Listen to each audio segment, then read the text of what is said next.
Baik, kita mulai. Bismillahirrahmanirrahim. Assalamualaikum warahmatullahi wabarakatuh.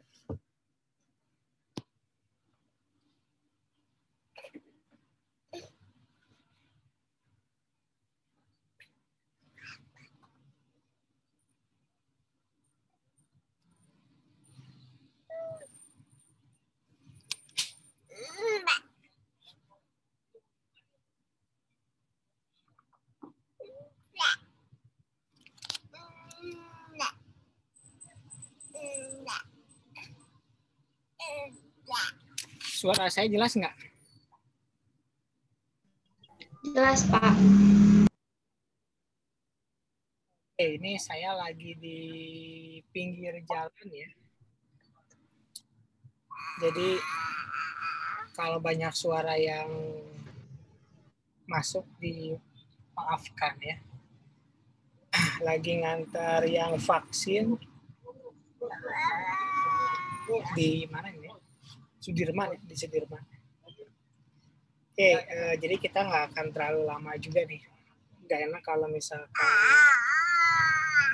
sekarang masih kondusif sih.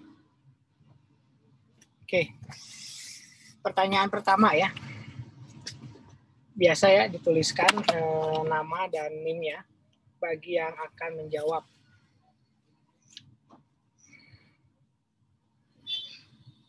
Tentang transfer pricing. Tentang transfer pricing. Iya benar ya. Tentang transfer pricing.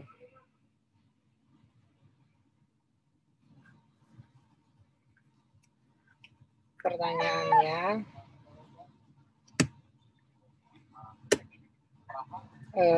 ini.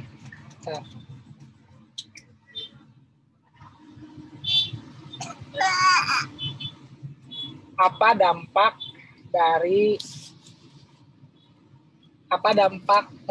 perpajakannya ya? Apa dampak perpajakan dari transfer pricing?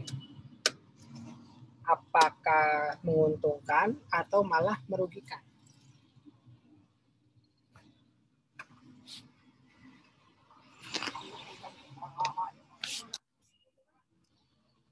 Pertanyaannya, apa dampak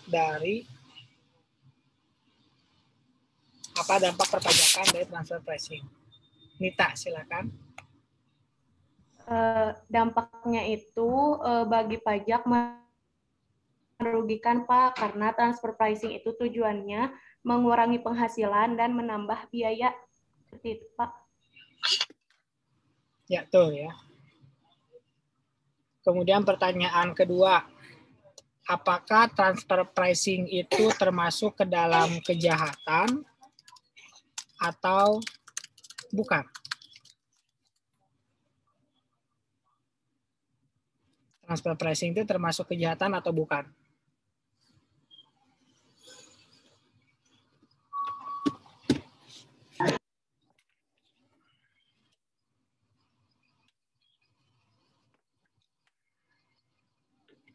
Zakiatul, silakan.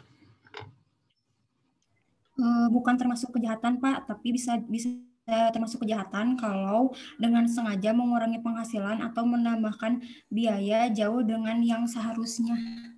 Jadi jawabannya termasuk atau bukan?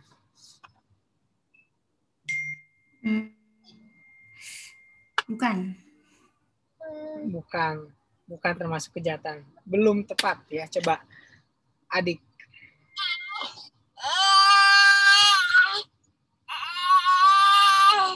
Ya, Pak. Apa jawaban kamu? Transfer pricing bukan merupakan kejahatan. Kenapa? Bukan termasuk kejahatan, Pak. Ya, kenapa?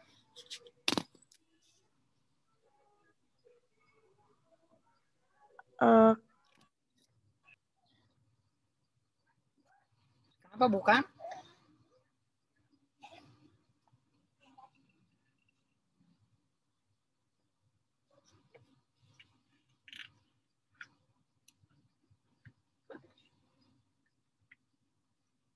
Jawabannya apa?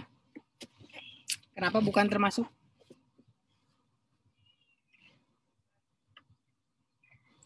Belum di-unmute adik, jadi belum kedengeran suaranya.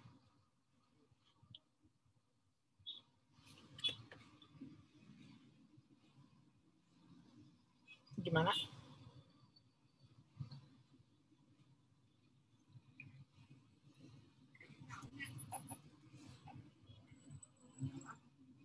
Yang lain barangkali ada yang mau jawab?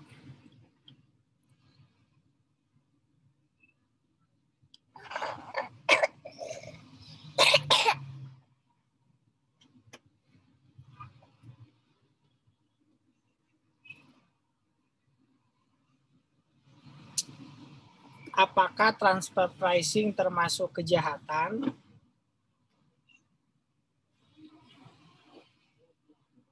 Ada yang menjawab?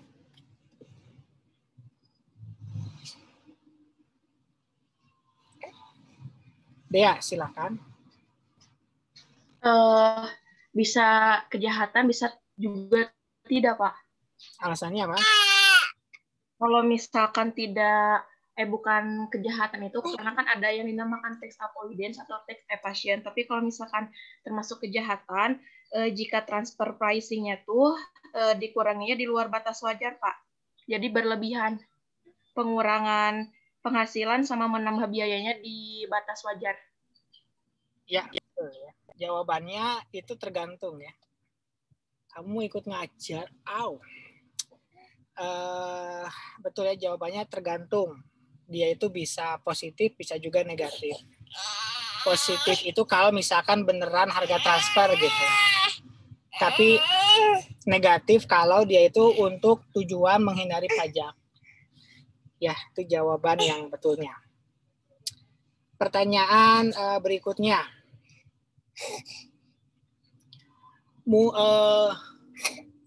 Kalau ada transaksi yang harganya di bawah pasar, ada transaksi yang harganya jauh di bawah pasar, tapi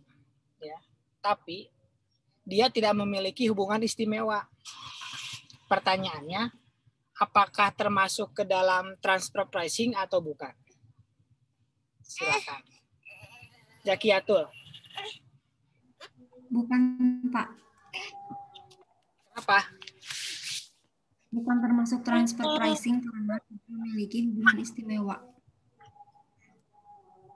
Bukan transfer pricing karena tidak memiliki hubungan istimewa. Ya, betul ya. Jadi kalau transfer pricing itu harus punya hubungan istimewa dulu. Baru bisa dikatakan sebagai transfer pricing. Pertanyaan berikutnya. Apakah transfer pricing itu selalu harganya di bawah pasar atau enggak? Coba. Apakah yang namanya transfer pricing itu selalu di bawah pasar atau enggak?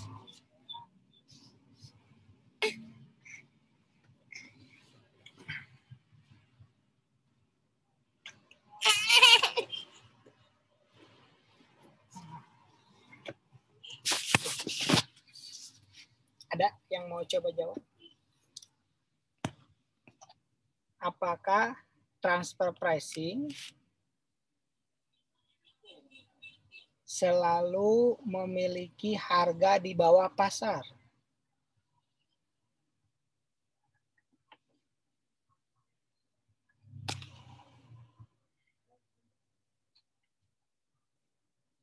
Silakan, Zakiatul. Tidak, Pak.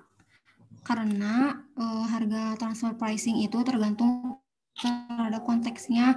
Kalau misalnya sebagai penjual, pasti ingin harganya lebih rendah daripada pasar agar meminimalkan laba, sehingga pajaknya menjadi lebih rendah juga. Tapi kalau misalnya sebagai pembeli, ingin harga barangnya itu lebih tinggi daripada harga pasar agar dapat menambahkan beban dan meminimalkan laba, sehingga pajaknya juga jadi lebih rendah. Ya, tergantung ya, betul. Jawabannya tergantung kepada tujuannya mau yang mana. Mau gedein biaya atau mau ngecilin penghasilan. kalau mau gedein biaya ya harga transfernya yang tinggi. Tapi kalau misalkan pengen gedein penghasilan, kecilin penghasilan berarti harga transfernya yang rendah. Begitu. Oke. Pertanyaan berikutnya. Mau kemana sih kamu? Masuk. Chan. Pertanyaan berikutnya yaitu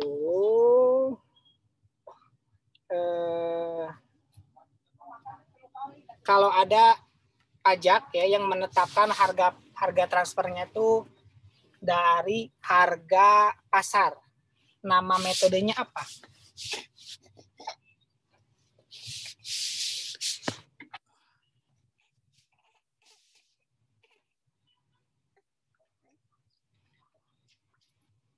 Tania, silakan. Metode CAP bukan Pak? Metode CAP, apa itu metode CAP?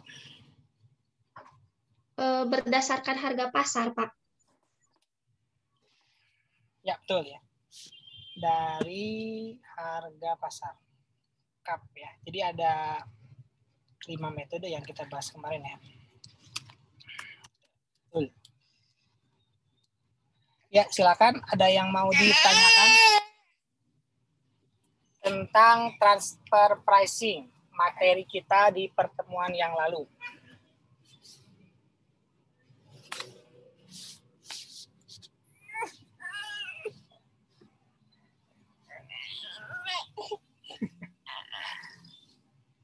Wait.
Oke, kita coba lanjut lagi ya. Ini materinya sih hari ini sedikit ya. Kemarin juga cuman sekitar 1 jam kurang.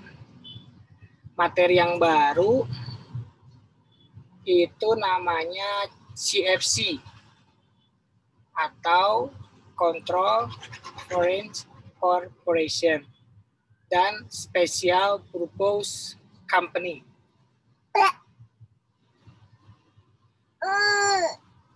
Seperti biasa, silakan dibaca dulu bagian A ya, latar belakang kenapa ada CFC. Coba dari bawah deh, Tania, silakan. Iya, Pak. Yang pertama, A, latar belakang CFC. Transaksi internasional yang dilatar belakangnya oleh perkembangan ekonomi dan perdagangan internasional dalam era globalisasi ini menjadikan para investor Indonesia melakukan investasi di luar negeri atau yang dikenal dengan nama outward investment. Perdagangan internasional yang terjadi ini menjadi peluang bagi investor dalam melakukan cara-cara penghindaran pajak internasional yang dilakukan oleh perusahaan multinasional. Indonesia tentu melihat kejadian ini dan tidak ingin potensi penerimaan pajak dari hasil investasi yang dilakukan investor dengan penanaman modal wajib pajak di luar negeri hilang karena adanya penghindaran pajak tersebut. Penghindaran pajak yang sering dilakukan dalam investasi di luar negeri ini adalah penangguhan pembagian dividen yang dikenal pada umumnya dengan istilah Controlled Foreign Corporation atau CFC. CFC ini dilakukan dengan sengaja atas kontrol dari induk perusahaan dengan alasan bisnis. Dividen dari luar negeri berhak untuk dipajaki di Indonesia apabila telah benar-benar dibagikan. Maka apabila dividen tersebut masih ditunda atau ditangguhkan pembagiannya, Indonesia tidak akan memiliki hak memajaki atas dividen tersebut. Menteri Keuangan memiliki wewenang untuk menentukan saat diperolehnya dividen selain dari cara badan usaha yang menjual sahamnya di Bursa Efek. Maka hal ini dapat mengurangi kemungkinan penghindaran pajak atas penanaman modal di luar negeri, ketentuan pencegahan atas penghindaran pajak yang dilakukan oleh wajib pajak dalam negeri yang melakukan penghasilan ke perusahaan terkendali yang berada di negara-negara yang mengenakan pajak rendah atau tidak mengenakan pajak adalah berarti CFC Rules menurut Irwan 2019 halaman 133. Yang B. Cukup dulu. Ya, terima kasih Tania. Nah, ini sekarang kita bahas dulu yang namanya CFC. CFC itu bukan nama merek ayam ya. Gitu. Apalagi CFC BTS ya, nggak ada. Yang ada kan McD ya. Yang ada baru McD, CFC belum ada.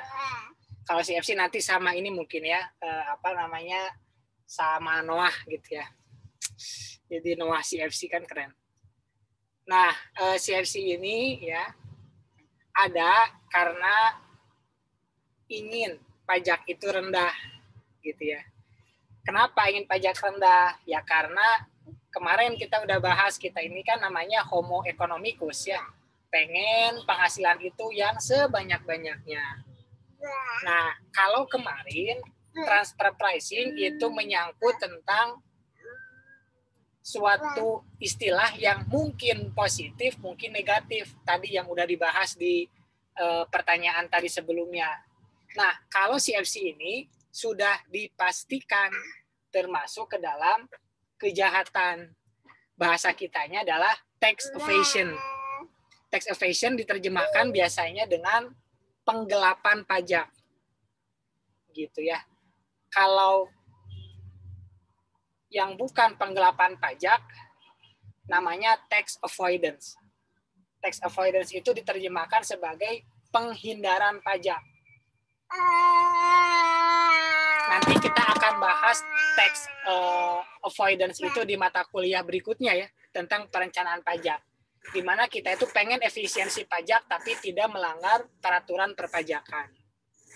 Nah, kalau CFC ini termasuknya penggelapan. Jadi kalau penggelapan merugikan negara. Artinya kalau dia ketahuan, dia akan dikenakan sanksi. Baik itu nanti sanksinya sanksi pidana ataupun sanksi perdata. Sanksi pidana. Gitu tergantung dengan kejahatannya. Makanya di CFC ini sebenarnya intinya atau pengertiannya ada di paragraf yang kedua ya. Di mana CFC ini adalah penangguhan pembagian dividen. Loh, emang apa hubungannya dividen dengan pajak? Gitu. Jadi kalau misalkan gitu ya, Tania gitu ya, Tania itu punya saham. Tania punya saham, kemudian yang diharapkan Tania sebagai pemegang saham itu kan dividen. Nah, dividen itu termasuk salah satu objek dari pajak gitu. Nah, kalau misalkan si penghasilan itu ditangguhkan gitu ya, berarti nggak dipajakin dong gitu. Artinya ditangguhkan itu waktunya ya. Pasti akan dilaporkan tapi ditangguhkan. Berarti di sini mainnya apa? Di sini mainnya adalah waktu. Gitu. Kalau kita belajar gitu ya di manajemen keuangan, kalau kita disuruh pilih mana 1 juta hari ini dengan 1 juta tahun depan. Tentu kalau kita yang udah belajar manajemen keuangan akan menjawab dengan mudah 1 juta hari ini. Karena 1 juta tahun depan itu nilainya nggak akan 1 juta lagi, tapi akan berkurang karena adanya suku bunga gitu.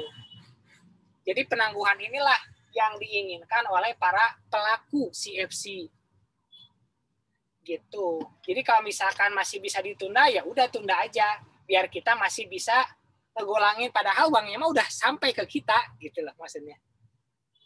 Tapi kita tahan, kita tunda dengan tujuan biar bayarnya itu bisa dicicil pajaknya. Atau kita emang sengaja pengen nunda pembayaran. Nah, itu namanya CFC ya.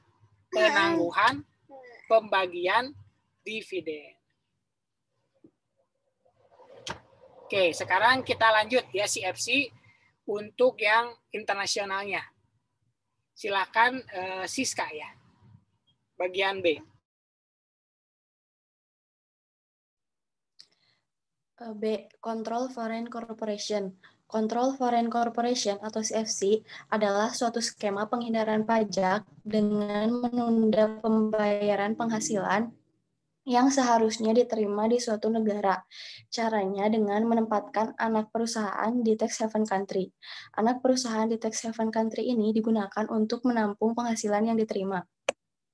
Salah satu upaya untuk mencegah wajib pajak dalam menunda mengirim penghasilan ke Indonesia melalui pasal 18 ayat 2 UU PPH memberi kewenangan kepada Menteri Keuangan untuk menerapkan saat diperolehnya dividen oleh wajib pajak dalam negeri atas penyertaan modal pada badan usaha di luar negeri selain badan usaha yang menjual sahamnya di Bursa Efek dengan ketentuan sebagai berikut.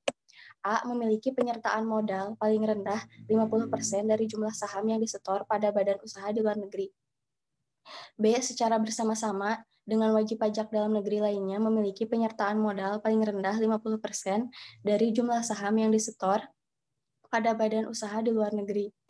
Sesuai dengan peraturan Menteri Keuangan, saat diperolehnya dividen oleh wajib pajak dalam negeri atas penyertaan modal pada badan usaha di luar negeri, selain badan usaha yang menjual sahamnya di Bursa Efek adalah sebagai berikut. A. Pada bulan keempat setelah berakhirnya batas waktu kewajiban penyampaian surat pemberitahuan tahunan penghasilan badan usaha di luar negeri tersebut untuk tahun pajak yang bersangkutan. B. Pada bulan ke-7 setelah tahun pajak berakhir, apabila badan usaha di luar negeri tersebut tidak memiliki kewajiban untuk menyampaikan surat pemberitahuan tahunan pajak penghasilan atau tidak ada ketentuan batas waktu penyampaian surat pemberitahuan tahunan pajak penghasilan berdasarkan Peraturan Menteri Keuangan Nomor 256 garing PMK titik 03 garing 2008 dan PMK ini direvisi pada tahun 2017 melalui PMK Nomor 107 garing PMK titik 03 garing 2017. Besarnya dividen yang wajib dihitung. Oke, cukup. Kita ganti kasihan nih, takut capek ya. Salsa dilanjutkan, Salsa. Iya Pak, besarnya dividen yang wajib dihitung oleh wajib pajak dalam negeri adalah sebesar jumlah dividen yang menjadi haknya terhadap laba setelah pajak yang sebanding dengan penyertaannya pada badan usaha di luar negeri selain badan usaha yang menjual sahamnya di Bursa Efek. Ketentuan ini tidak berlaku apabila sebelum batas waktu di atas, badan usaha di luar negeri dimaksud sudah membagikan dividen yang menjadi hak wajib pajak. Dividen tersebut wajib dilaporkan dalam surat pemberitahuan tahunan pajak penghasilan untuk tahun pajak saat dividen tersebut dianggap diperoleh. Selain itu, Wajib pajak wajib melampirkan laporan keuangan dari badan usaha di luar negeri pada surat pemberitahuan tahunan pajak penghasilan. Apabila wajib pajak dalam negeri menerima pembagian dividen dalam jumlah yang melebihi jumlah dividen yang dilaporkan, atas kelebihan jumlah dividen tersebut wajib dilaporkan dalam surat pemberitahuan tahunan pajak penghasilan pada tahun pajak dibagikannya dividen tersebut. Pajak atas dividen yang telah dibayar atau dipotong di luar negeri dapat dikreditkan sesuai ketentuan sebagaimana dimaksud dalam pasal 24 Undang-Undang Nomor 7 Tahun 1983 tentang pajak penghasilan sebagaimana telah beberapa kali diubah terakhir dengan Undang-Undang Nomor 36 Tahun 2008. Pengkreditan pajak yang dibayar atau dipotong dilakukan pada tahun pajak dibayarnya atau dipotongnya pajak tersebut. Dalam hal belum ada pajak secara nyata dibayar di luar negeri atas dividen yang ditetapkan saat perolehannya, maka pajak atas dividen tersebut tidak boleh diperhitungkan sebagai kredit pajak luar negeri, sebagaimana dimaksudkan dalam pasal 24 Undang-Undang Nomor 7 Tahun 1983 tentang pajak penghasilan sebagaimana telah beberapa kali diubah. Terakhir dengan Undang-Undang Nomor 36 Tahun 2008 dalam SPT Tahunan Pajak Penghasilan tahun pajak saat ditetapkan perolehan dividen. Pada dasarnya, CFC Rules ini menekankan bahwa wajib pajak dalam negeri yang mempunyai perusahaan di luar negeri yang tidak terdaftar pada Bursa Efek di luar negeri dan memiliki penyertaan modal minimal 50%, baik sendiri atau bersama-sama dengan wajib pajak dalam negeri lainnya, maka penghasilan dividen dari CFC tersebut akan diperhitungkan dengan rumus laba bersih CFC dikali persentase penyertaan pada CFC. Oke, nah kalau tadi pengertian secara umumnya apa tuh CFC gitu ya? CFC itu tadi di atas ya, di paragraf yang kedua di bagian latar belakang itu penangguhan pembagian dividen. Nah berikutnya dijelaskan lebih lanjut caranya gimana gitu kan? Nah disinilah disebutin skemanya itu dengan berhubungan sama anak perusahaan. Biasanya yang namanya anak perusahaan itu kan gampang diatur ya. Makanya kalian suka mengatur anak orang ya. Gitu. Suka ngatur anak orang. Karena anak itu biasanya suka diatur. Diatur gimana? Ya diatur caranya. Udahlah, jangan bayar dividennya sekarang, tahun depan aja, tapi duitnya mah tetap masuk gitu. Kan yang dilihat sama pajak itu bukan arus kasnya kan, tapi si laporannya ada nggak pembagian dividen gitu. Nah Indonesia nggak diem gitu. Indonesia nggak diem. Ada upaya untuk mencegahnya. Kita lihat misalkan ada di pasal ke-18 ayat 2 Undang-Undang PPH. Di sana disebutin Menteri Keuangan diberikan wewenang untuk menetapkan waktu diperolehnya dividen. Gitu. Jadi kalau misalkan ada wajib pajak yang sengaja nunda-nunda, ternyata sama Menteri Keuangan bisa ditetapkan kamu ngaku-ngaku dividennya tahun 2020 gitu ya. Ini kan 2019, ya udah ditetapkan 2019 gitu. Itu wewenangnya Menteri Keuangan. Kemudian, tapi tidak semudah itu Menteri Keuangan langsung menetapkan. Ada syarat-syaratnya. Sebentar.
Oke, kita lanjutkan.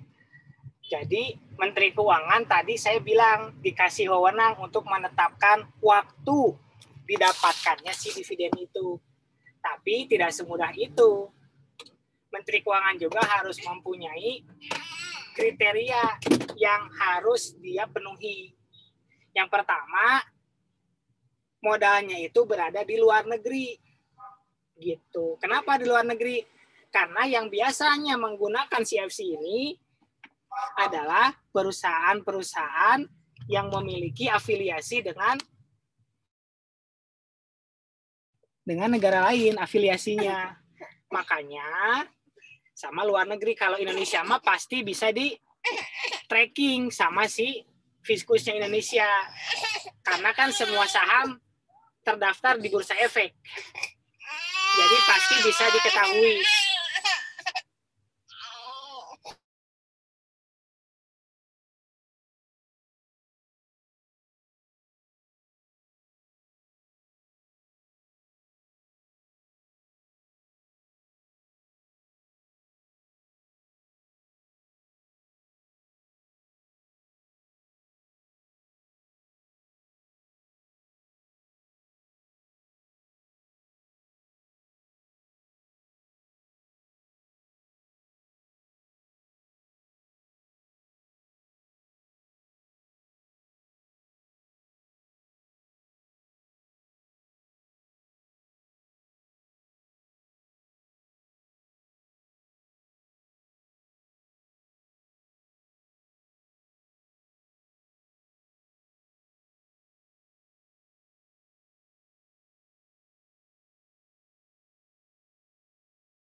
Oh, mau di sini.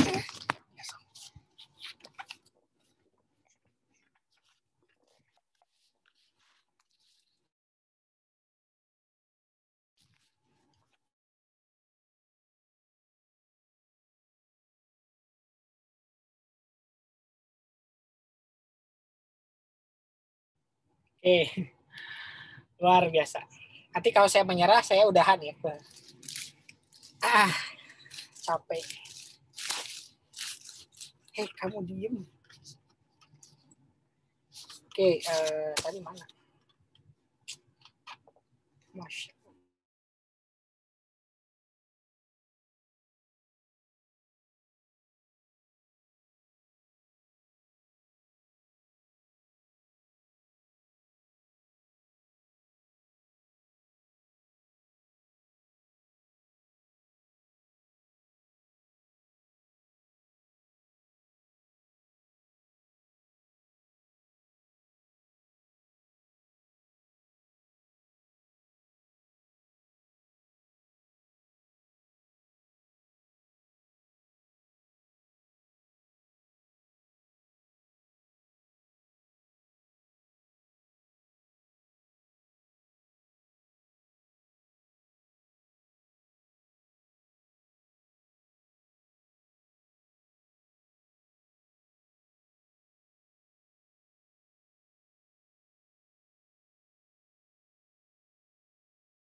Suara saya ada nggak?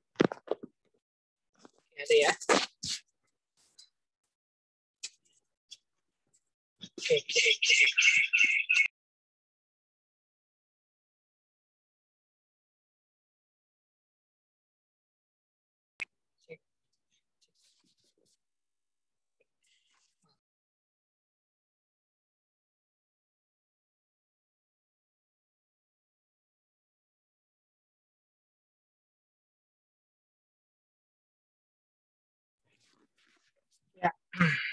kita coba lanjutkan ya. Nah, kemudian yang namanya Bursa Efek Indonesia itu bisa ditelusuri oleh Fiskusnya Indonesia.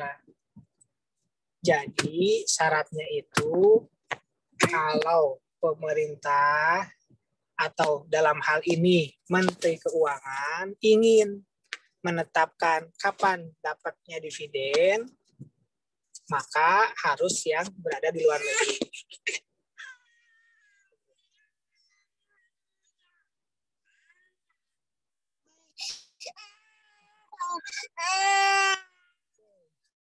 Saya udah menyerah ya, jadi nanti kalau misalkan butuh penjelasan lebih lanjut bisa dicek di YouTube ya. Sebagiannya sebenarnya intinya ada di bagian belakangnya, kalau kalian mau loncat ke bagian belakangnya boleh ya. Ya, mohon maaf ya karena kondisi tidak memungkinkan. Terima kasih semuanya telah sempat hadir. Saya tutup. Assalamualaikum warahmatullahi wabarakatuh. Waalaikumsalam. Terima kasih, Pak. Terima kasih, Pak. Terima kasih, Pak. Terima kasih, Pak. Terima kasih, Pak.